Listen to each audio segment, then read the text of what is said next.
দিল্লীত চলিছে বৈঠক অসমৰ মুখ্যমন্ত্ৰী নিৰ্বাচন সন্দৰ্ভত দিল্লীত গৃহমন্ত্ৰী অমিত শাহৰ বাসগৃহত অনুষ্ঠিত হৈছে এক গুৰুত্বপূৰ্ণ বৈঠক এই বৈঠকত উপস্থিত আছে BL সন্তোষ আজিৰ বৈঠকত পৰ্যবেক্ষকৰ নাম চূড়ান্ত কৰাৰ সম্ভাৱনা আছে এই মুহূৰ্তত এটি গুৰুত্বপূৰ্ণ খবৰ অসমৰ চৰকাৰ গঠনক লৈ দিল্লীত চলিছে বৈঠক অসমৰ মুখ্যমন্ত্ৰী নিৰ্বাচন সন্দৰ্ভত দিল্লীত গৃহমন্ত্ৰী অমিত শাহৰ বাসগৃহত অনুষ্ঠিত হৈছে এক গুৰুত্বপূৰ্ণ বৈঠক এই বৈঠকত উপস্থিত আছে BL সন্তোষ আৰু আজিৰ বৈঠকতে পৰ্যবেক্ষকৰ নাম চূড়ান্ত কৰাৰ সম্ভাৱনা দিল্লীৰ ব্যুৰ চিফ পাৰ্থজ্যোতি বৰা আছে আমাৰ সৈতে ফোন লাইনত পাৰ্থ এই মুহূৰ্তৰ গুৰুত্বপূৰ্ণ খবৰ অমিত শাহৰ বাসগৃহত এক গুৰুত্বপূৰ্ণ বৈঠক জয়ন্ত উৎকণ্ঠাৰ অৱসান ঘটিব কিছু সময়ৰ পাছতে কাৰণ কিছু সময়ৰ পিছতে আজি যিখন বৈঠকৰ কথা আপুনি উল্লেখ কৰিছে সেই বৈঠকখনত অসমৰ মুখ্যমন্ত্ৰীৰ নাম চূড়ান্ত কৰা হ'ব বৈঠকখন বৰ্তমান চলি আছে নতুন দিল্লীৰ অমিত শাহৰ গৃহমন্ত্ৰী অমিত শাহৰ বাসগৃহত এই বৈঠকখন চলি আছে আৰু যেহেতু কোভিড প্ৰটকল চলি আছে গতিকে আমি অমিত শাহৰ বাসগৃহৰ সন্মুখত উপস্থিত থাকিব পৰা নাই আৰু যিসমূহ খবৰ আমালৈ আহি আছে সেই খবৰসমূহ পৰোক্ষভাৱে আমাৰ হাতত আহি পৰিছে আৰু আমাৰ হাতলৈ অহা খবৰ মতে এই বৈঠকত উপস্থিত আছে BL সন্তোষ পাৰ্লিয়ামেণ্টাৰী বোৰ্ডৰ বিজেপি পাৰ্লিয়ামেণ্টাৰী বোৰ্ডৰ এজন অন্যতম সদস্য BL সন্তোষ এই বৈঠকত উপস্থিত আছে আৰু এই জানিব পৰা মতে এই বৈঠকত যি দুজন পৰ্যবেক্ষক অসমলৈ যাব সেই দুজন পৰ্যবেক্ষকৰ নাম চূড়ান্ত কৰা হ'ব আৰু এই দুজন পৰ্যবেক্ষক কিন্তু চূড়ান্ত নাম লৈ যাব অসমৰ মুখ্যমন্ত্ৰী কোন হ'ব সেই কথা আজি চূড়ান্ত হ'ব আৰু সেই নামটো লৈ তেওঁলোক অসমলৈ যাব অসমত শাসক দলৰ বা সংখ্যাগৰিষ্ঠতা লাভ কৰা ভাৰতীয় জনতা পাৰ্টিৰ বিধায়কসকলক তেওঁলোকে অৱগত কৰিব আৰু সেই নামটোৱে অসমৰ পৰৱৰ্তী মুখ্যমন্ত্ৰী হ'ব জয়ন্ত হয় পৰ্যবেক্ষক চূড়ান্ত কৰাৰ সম্ভাৱনা আছে পৰ্যবেক্ষকৰ নাম দুজন পৰ্যবেক্ষক চূড়ান্ত কৰা হ'ব আৰু হয়তো পাৰ্থ দুই দিনতে অসমলৈ আহিব দুইগৰাকী পৰ্যবেক্ষক যদিহে জয়ন্ত আজি নাম চূড়ান্ত হৈ যায় তেতিয়া দুইগৰাকী পৰ্যবেক্ষক অসমলৈ কালিলৈ যোৱাৰে সম্ভাৱনা অধিক কাৰণ যি ধৰণে সমগ্ৰ ভাৰতৰ কোভিড মহামাৰীয়ে ভয়ংকৰ ৰূপ ধাৰণ কৰিছে অনুৰূপ ধৰণে অসমতো ভয়ংকৰ ৰূপ ধাৰণ কৰিছে গতিকে ততাতৈয়াকৈ মুখ্যমন্ত্ৰীগৰাকীক বা অন্যান্য স্বাস্থ্যমন্ত্ৰীগৰাকীক শপত গ্ৰহণ কৰোৱাই তেওঁলোকক দায়িত্বত কোভিড প্ৰতিৰোধৰ দায়িত্ব লগোৱাটো সময় আহ্বান গতিকে তেনে ক্ষেত্ৰত অতি শীঘ্ৰেই বিজেপিও বিচাৰিব হাইকমাণ্ডেও বিচাৰিব অতি শীঘ্ৰেই মুখ্যমন্ত্ৰীগৰাকীক শপত গ্ৰহণ কৰোৱা হওক বা স্বাস্থ্যমন্ত্ৰীগৰাকীক শপত গ্ৰহণ কৰোৱা হওক পূৰ্বতে দুজন পৰ্যবেক্ষকৰ নাম পোহৰলৈ আহিছিল বা পৰ্যবেক্ষকৰ নামে আত্মপ্ৰকাশ কৰিছিল সেই দুটা নাম হৈছে নৰেন্দ্ৰ সিং তোমৰ তেওঁ পাৰ্লিয়ামেণ্টাৰী বোৰ্ডৰ সদস্য আৰু অৰুণ সিং কিন্তু তেওঁলোক অসমলৈ এই পৰ্যন্ত নগ'ল কাৰণ যিখন মূল মিটিং সেই মিটিংখনে হোৱা নাছিল যদিও বিজেপি পাৰ্লিয়ামেণ্টাৰী বোৰ্ডত 8জন সদস্য আছে আনুষ্ঠানিকভাৱে কিন্তু এতিয়াও বিজেপি পাৰ্লিয়ামেণ্টাৰী বোৰ্ডৰ মিটিং হৈছে বুলি ক'ব আজিৰ মিটিংখন যিখন অমিত শাহৰ ঘৰত হৈ আছে এইখন বিজেপি পাৰ্লিয়ামেণ্টাৰী বোৰ্ডৰ মিটিং বুলি ক'ব পৰা নাযায় কিন্তু বিজেপি পাৰ্লিয়ামেণ্টাৰী বোৰ্ডৰ মিটিং হওক নহওক এই নাম অসমৰ মুখ্যমন্ত্ৰীৰ নাম চূড়ান্ত কৰিব দুজন ব্যক্তিয়ে সেই দুজন ব্যক্তিয়ে যে ভাৰতৰ প্ৰধানমন্ত্ৰী নৰেন্দ্ৰ মোদী আৰু ভাৰতৰ গৃহমন্ত্ৰী অমিত শাহ হয়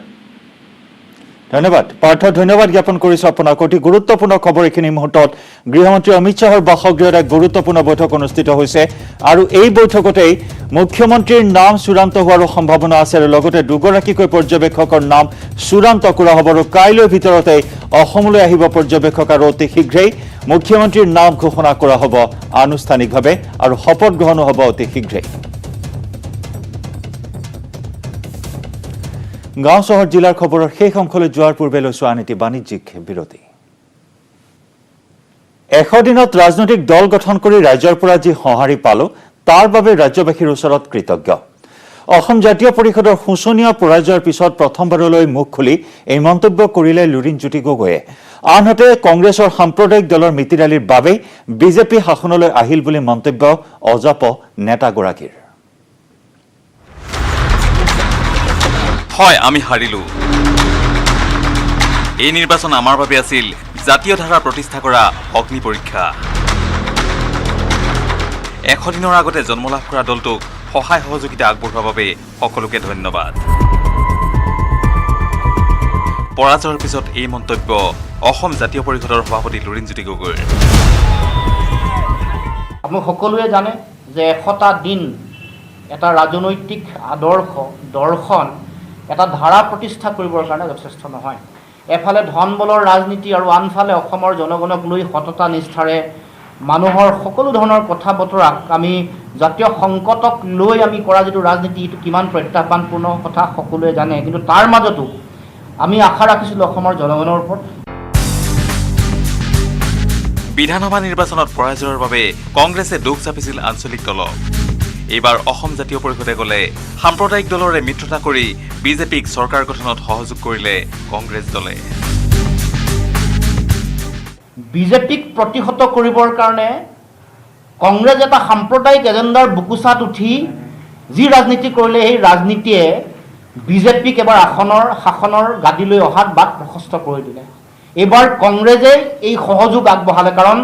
আমি প্ৰথমৰ পৰা কৈ আছিলোঁ যে সাম্প্ৰদায়িক ৰাজনৈতিক শক্তি এটাক প্ৰতিহত কৰিবৰ কাৰণে আন এটা ৰাজনৈতিক শক্তিৰ বুকুচাত উঠি অসমত কেতিয়াও সাম্প্ৰদায়িক শক্তিক প্ৰতিহত কৰিব নোৱাৰে। এটা ৰাজনৈতিক দলৰ আদৰ্শ মাত্ৰ 100 দিনৰ ভিতৰতে সকলো ৰাইজৰ কাষলৈ নিয়াটো কঠিন। কিন্তু আৰম্ভণিতে যি পৰিমাণৰ সঁহাৰি পোৱা গ'ল সেয়া প্ৰেৰণাদায়ক বুলি মন্তব্য কৰিলে লুৰিণজ্যোতি গগৈ। প্ৰতিগৰাকী জাতীয়তাবাদৰ প্ৰতি আস্থাশীল, জাতীয়তাবাদক বিশ্বাস ৰখা প্ৰতিটো ভোটাৰৰ তেওঁলোকৰ যিটো ভোটদান তাক আমাৰ মূলধন হিচাপে লৈ, সেইটোক আমাৰ স্বাভিমানৰ প্ৰতীক হিচাপে লৈ আমাৰ জাতীয়তাবাদী আদৰ্শৰ যিটো ৰাজনৈতিক ধাৰা এইটো আগবাঢ়িব, সেইটোৱে আমাৰ কাৰণে জাতীয় মহাসংগ্ৰামৰ কাৰণে মূল শক্তি আৰু মূল পাথেয় হৈ ৰ'ব। ইফালে আঞ্চলিক জোঁটৰ সহযোগী ৰাইজৰ দলৰ নেতা অখিল গগৈক অভিনন্দন জ্ঞাপন কৰি বিধানসভাত শক্তিশালী ৰূপত মাত দিব বুলি আশা ব্যক্ত কৰিলে লুৰিণজ্যোতি গগৈ। তেখেতৰ প্ৰতি অভিনন্দন জনাইছোঁ আৰু আশা ৰাখিছোঁ তেখেতে যিটো শক্তিশালী কণ্ঠ বিধানসভাৰ মজিয়াত শক্তিশালীভাৱে উপস্থাপন কৰিব। অসমৰ জনগণৰ যি আশা আকাংক্ষা আছে, যিবোৰ সমস্যা আছে, এই সমস্যাসমূহৰ ক্ষেত্ৰত তেওঁ শক্তিশালী ভূমিকা পালন কৰিব বুলি আমি অত্যন্ত আশাবাদী।